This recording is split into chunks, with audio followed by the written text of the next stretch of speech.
Une nuit, une petite fille nommée Aurora n'arrive pas à dormir car elle entend sans cesse quelque chose bouger sous son lit. Paniquée, elle appelle à l'aide et ses parents adoptifs accourent dans sa chambre. Aurora leur demande de ne pas marcher sur le sol de sa chambre. Elle est convaincue que s'ils le font, le monstre sous son lit sortira et les dévorera.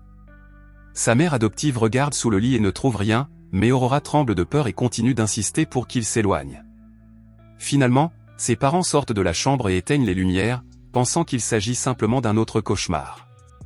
Aurora est encore trop effrayée pour rester à l'intérieur, elle finit donc par dormir sur le balcon devant sa chambre.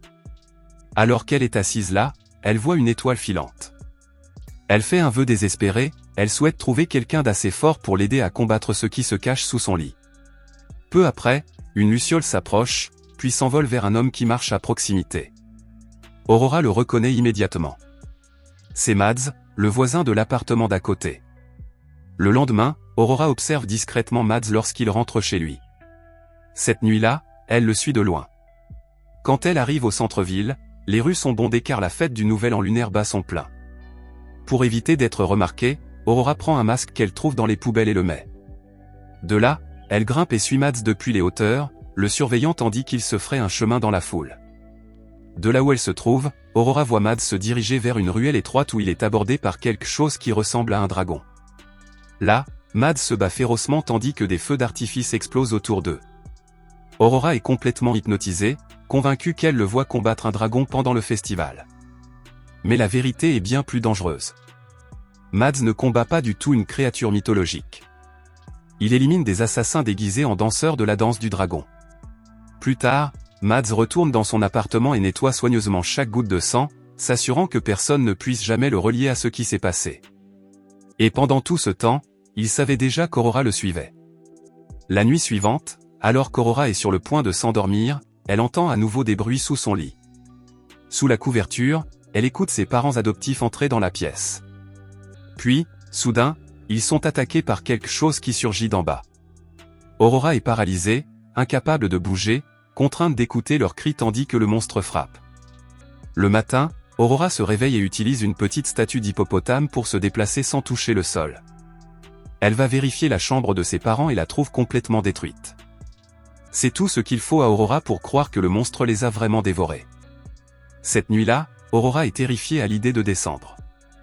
À l'aide de la statuette d'hippopotame, elle se ferait un chemin jusqu'à sa chambre, sautant prudemment d'un meuble à l'autre pour atteindre son lit. Puis, elle fait tomber accidentellement un grain de raisin et son cœur se serre. Elle regarde quelque chose qui ressemble à une griffe glisser sous le sol et attraper le raisin. Une seconde plus tard, la pièce s'assombrit car la lampe est détruite. Paniquée, Aurora tente de sauter vers le balcon, mais un énorme monstre émerge de sous le lit. Elle s'agrippe et lutte pour rester debout, réussissant à peine à garder son équilibre tandis que la créature se soulève, puis glisse à nouveau dans le sol. Le lendemain matin, Aurora se réveille et regarde immédiatement le sol. C'est alors qu'elle comprend que tout était réel.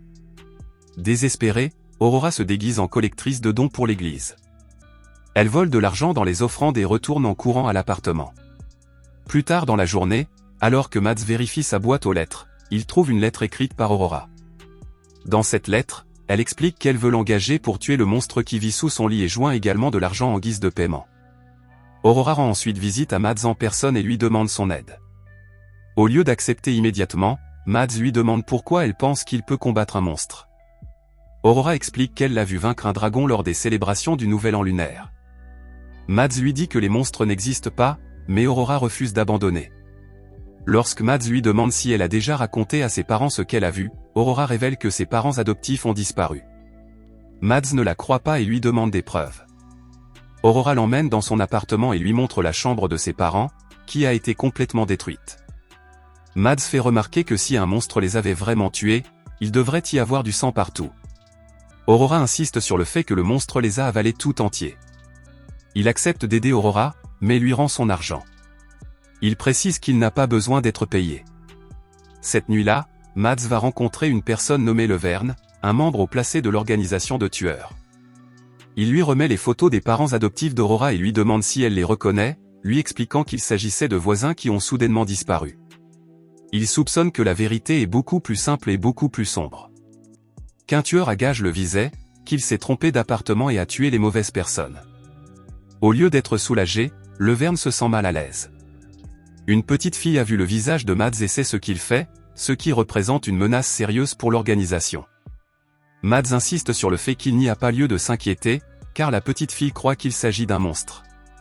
Malgré tout, Leverne lui conseille de tuer la petite fille et de partir. S'il ne le fait pas, un autre tueur sera envoyé pour la faire taire. Le lendemain, Aurora se demande pourquoi des personnes armées continuent de les poursuivre.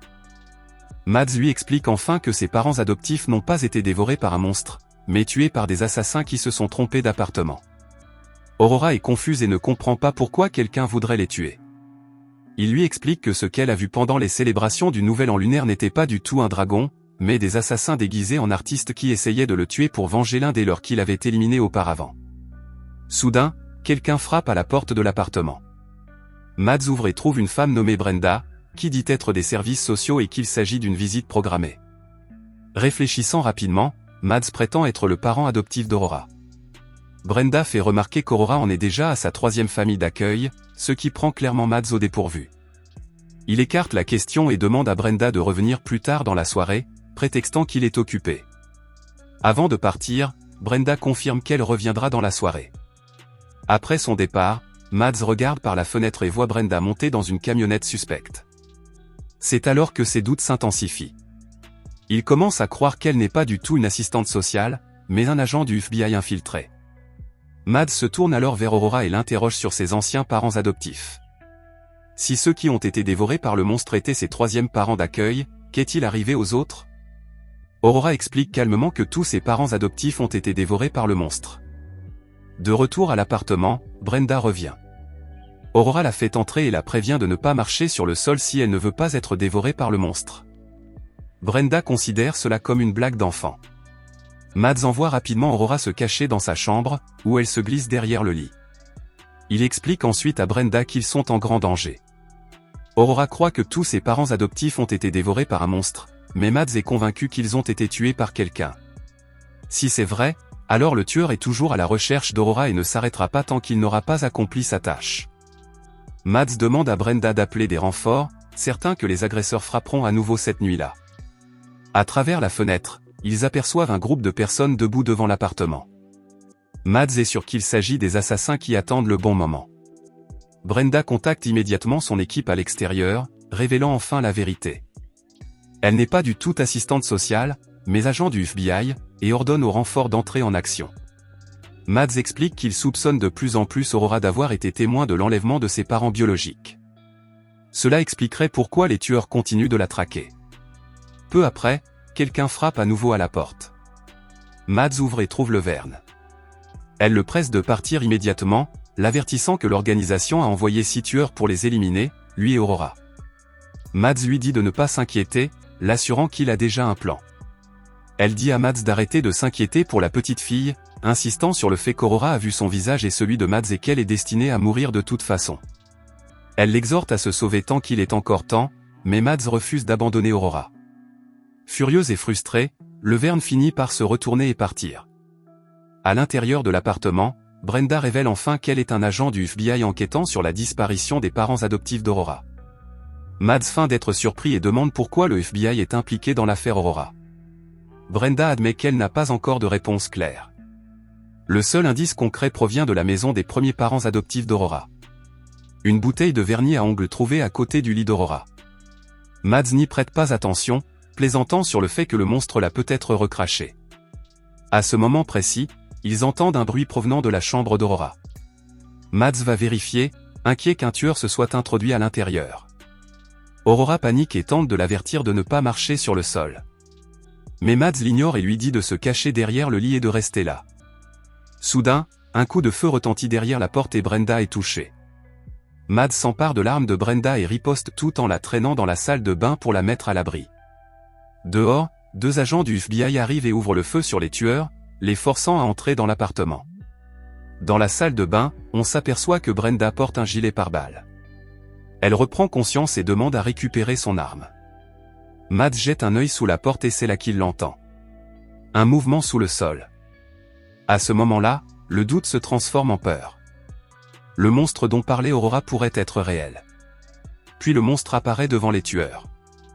Pris de panique, ils lui tirent dessus, mais sans résultat. L'un après l'autre, la créature les dévore. Les quelques tueurs encore en vie s'accrochent au mur, terrifiés. 2 agents du FBI entrent et ordonnent aux tueurs survivants de descendre. Brenda dit à Mads d'emmener Aurora en sécurité pendant qu'elle arrête les tueurs. Alors que Brenda et le FBI s'apprêtent à partir, le monstre scelle soudainement la porte de l'appartement. Il réapparaît et dévore tous ceux qui se trouvent à l'intérieur. Mads utilise la statue d'hippopotame pour se déplacer sur le sol et rejoint la chambre d'Aurora. Il essaie de la faire sortir par la fenêtre, mais avant qu'il ne puisse s'échapper, le monstre apparaît et avale Mads vivant, puis s'enfonce à nouveau dans le sol. Aurora reste le cœur brisé, croyant que toutes les personnes auxquelles elle s'était attachée ont été emportées par le monstre. Le lendemain matin, Aurora entend un bruit étrange.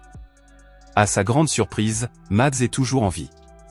Le monstre le recrache, le rejetant parce que son corps est recouvert de vernis à ongles. Submergée par le soulagement, Aurora se précipite vers lui et le serre fort dans ses bras. Peu après, quelqu'un d'autre arrive. C'est le Verne. Elle est stupéfaite de trouver Mads et Aurora encore là et suppose immédiatement que Mads a tué tous les assassins qui les poursuivaient. Mads l'avertit de ne pas marcher sur le sol, mais elle l'ignore. La vérité finit par éclater. Levée est la mère biologique de Mads. Mads tente désespérément de l'empêcher d'avancer, mais il est déjà trop tard. Le monstre apparaît soudainement et dévore le Verne vivante. Alors que la créature se tourne vers Mads, Aurora intervient et l'arrête. À sa grande surprise, le monstre lui obéit. Il se calme et devient gentil. À ce moment-là, Aurora comprend enfin que le monstre n'a jamais voulu lui faire de mal. Il existe pour la protéger. Fort de cette prise de conscience, Aurora n'a plus peur. Mads décide qu'il est temps de quitter la ville. Elle emmène Aurora avec elle tandis que le monstre les suit de près, disparaissant dans l'ombre alors qu'elles s'éloignent ensemble.